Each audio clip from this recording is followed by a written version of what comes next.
men, boss rap zi va jam bo ven, nou an telefon i va ven nou, ba. Mwen chèze, a fote mwen an wap a. Mwen konde, mwen jere tout bagay. Mwen pa la boss, mwen jere tout bagay. Mwen pal kout boss. Non, non, di pa la ven. Mwen ta kompren men. Men, sa te pa mwen an tout la pati. Mwen bagay, mwen gen pou jok pa la Mwen baye, pa depi l'autre jour nou rencontre nou pa chez moi encore men. La me pose ou konen? Ou men, koman yi? On konnen nou pose, nek nan la ri a bagay ou kon sa m fula non.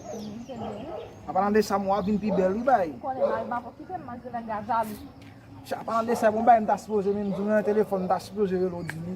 On konnen pas l'autre jour nou te camper a bay ou ta parle dans téléphone là. Ki moun ko m te ta vin de ou do la. Ma ou la m te ta vin avec un gros set bout de bâton. Comme ça m plan ou m te faut que kate kon sa bay.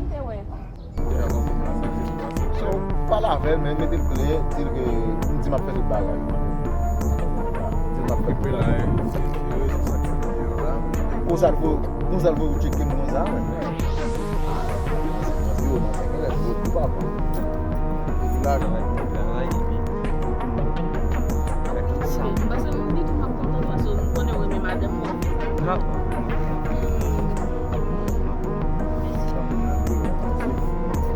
Se kele, wòl di pa. En tout cas, tu m'as fait tout bagay.